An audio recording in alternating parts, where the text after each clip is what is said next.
Hi friends, ഇന്നത്തെ recipe beef cutlet ആണ്. അതിനു വേണ്ട സാധനങ്ങൾ ഞാൻ ഇവിടെ എടുത്തു വെച്ചിട്ടുണ്ട്. ഇത് 300 ഗ്രാം ബീഫ് മഞ്ഞൾപ്പൊടിയും ഉപ്പും അല്പം കുരുമുളക് പൊടിയും ചേർത്ത് വേവിച്ചെടുത്തിട്ട് അതിനെ പൊടിച്ച് മിക്സിയിലിട്ട് അരച്ചെടുത്ത് വെച്ചിരിക്കുകയാണ്. ഇതൊരു 150 ഗ്രാം ഉരുളക്കിഴങ്ങ് പുഴുങ്ങി ഉടച്ചെടുത്തിരിക്കുകയാണ്. എത്ര ബീഫാണ് ഉപയോഗിക്കുന്നത് അതിൻ്റെ പകുതി ഉരുളക്കിഴങ്ങ് എടുക്കാൻ ശ്രദ്ധിക്കുക. ഒരു മീഡിയം ഒനിയൻ അരിഞ്ഞെടുത്ത് വെച്ചിരിക്കുകയാണ്. ഇത് കറിവേപ്പില, ഇഞ്ചിയും വെളുത്തുള്ളിയും ഓരോ ടേബിൾ സ്പൂൺ വീതം ചതച്ചെടുത്ത് വെച്ചിരിക്കുകയാണ്. അതിൻ്റെ കൂട്ടത്തിൽ പച്ചമുളക് ചെറുതായിട്ട് അരിഞ്ഞത് 2 എണ്ണം. ഇതൊരു 1/4 ടീസ്പൂൺ മഞ്ഞൾപ്പൊടി, 1/2 ടീസ്പൂൺ ഗരം മസാല, 1/2 ടീസ്പൂൺ കുരുമുളക് പൊടി, പിന്നെ ആവശ്യത്തിന് ഉപ്പും. ഞാൻ ബ്രെഡ് ക്രംസും മുട്ടയും എടുത്ത് വെച്ചിട്ടുണ്ട് നമ്മുടെ കട്ട്ലറ്റ് ഫ്രൈ ചെയ്യാൻ വേണ്ടിയിട്ട്. അപ്പോൾ നമുക്ക് സ്റ്റാർട്ട് ചെയ്യാം.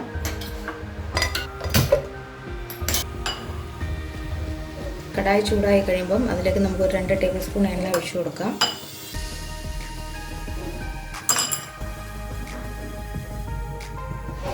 എണ്ണ ചൂടായിട്ടുണ്ട്. ഇതിലേക്ക് നമുക്ക് ഒനിയൻ ഇട്ട് കൊടുക്കാം.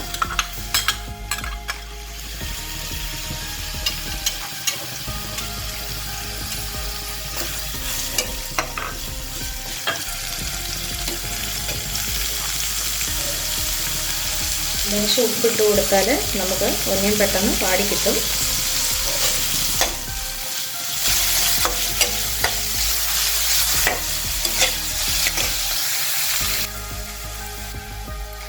ഇനി ഞാൻ ഇതിലേക്ക് ഇഞ്ചിയും വെളുത്തുള്ളിയും ചതച്ചതും പച്ചമുളക് കൂടെ ഇട്ട് കൊടുക്കുകയാണ്.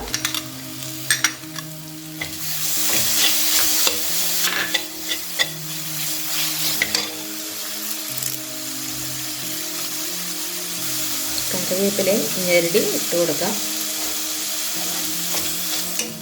ഇഞ്ചിയും വെളുത്തുള്ളിയും വഴന്ന് വരുമ്പം നല്ലൊരു മണം ഉണ്ടാകും. അപ്പോൾ നമുക്ക് കുരുമുളക് പൊടിയും ഗരം മസാലയും മഞ്ഞൾപ്പൊടിയും ചേർത്ത് കൊടുക്കാം.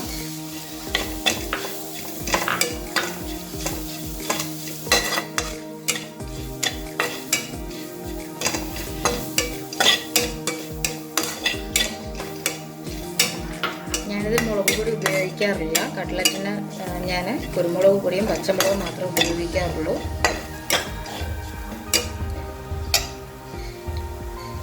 ഉരുളക്കിഴങ്ങ് ഉപ്പിടാതെയാണ് പുഴുങ്ങിയത്. അപ്പോൾ അതിലേക്ക് ലേശം ഉപ്പിട്ട് കൊടുക്കണം.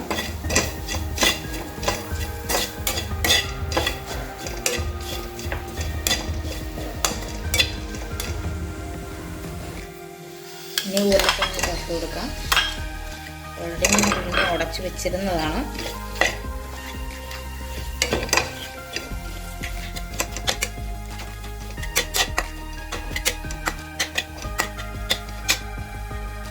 ഇനി ഇതിലേക്ക് നമുക്ക് പൊടിച്ചു വച്ചിരിക്കുന്ന ബീഫ് ചേർത്ത് കൊടുക്കാം.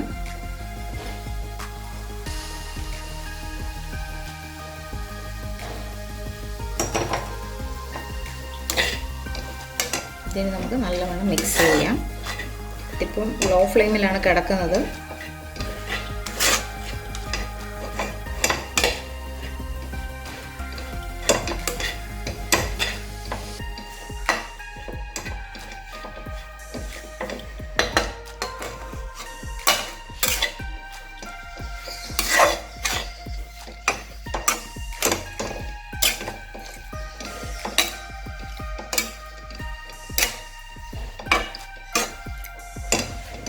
ഇതിപ്പോൾ നന്നായിട്ട് മിക്സായി കിട്ടിയിട്ടുണ്ട്. ഇനി ഇത് ഫ്ലെയിം ഓഫ് ചെയ്ത് നമുക്ക് ചൂടാകാൻ വെക്കാം കുറച്ച് നേരത്തേക്ക്.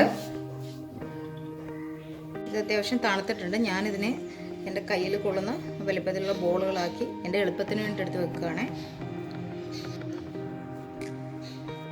ഞാനിവിടെ 10 കട്ട്ലറ്റ് ബോളുകളാക്കി വെച്ചിട്ടുണ്ട്. കൂട്ടത്തിൽ 2 മുട്ട പൊട്ടിച്ച് മിക്സ് ചെയ്ത് വെച്ചിരിക്കുകയാണ്. കൂടെ ബ്രെഡ് ക്രംസും റെഡിയാക്കി വെച്ചിട്ടുണ്ട്. ഇനി നമുക്ക് കട്ട്ലറ്റ് റെഡിയാക്കാം. ഓരോ കട്ട്ലറ്റ് ബോളുകളെയും നിങ്ങൾക്ക് റൗണ്ട് ഷേപ്പോ ഓവൽ ഷേപ്പോ ആക്കിയെടുക്കാം. അപ്പം ഞാനിത് ഓവൽ ഷേപ്പിലാണ് ചെയ്യുന്നത്. ഇതിനെ നമുക്ക് ഇതേപോലെ മുട്ടയിലൊന്ന് മുക്കിയെടുത്ത ശേഷം ബ്രെഡ് ക്രംസിലേക്ക് ഇടാം. അപ്പോൾ ബ്രെഡ് ക്രംസിൽ ഇത് മൊത്തത്തിൽ കവർ ചെയ്തെടുക്കാം.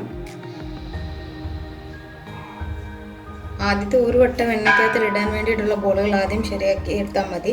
അതിനുശേഷം ആ കട്ട്ലറ്റ് മൂത്ത് വരുന്ന സമയം കൊണ്ട് നമുക്ക് അടുത്ത വട്ടം ഇടാനുള്ള ബോളുകൾ റെഡിയാക്കി എടുക്കാം. തൽക്കാലത്തേക്കിന് വേണ്ട കട്ട്ലറ്റ് റെഡിയാക്കി. ഇനിയിപ്പോൾ ഞാൻ ചീനച്ചട്ടി വെച്ച് കൊടുക്കുകയാണ്.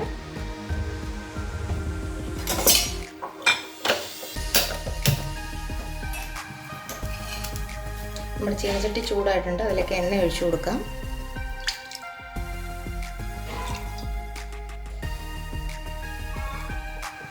നമ്മുടെ എണ്ണ ചൂടായിട്ടുണ്ട്. അതിലേക്ക് നമുക്ക് കട്ട്ലറ്റ് ഇട്ട് കൊടുക്കാം.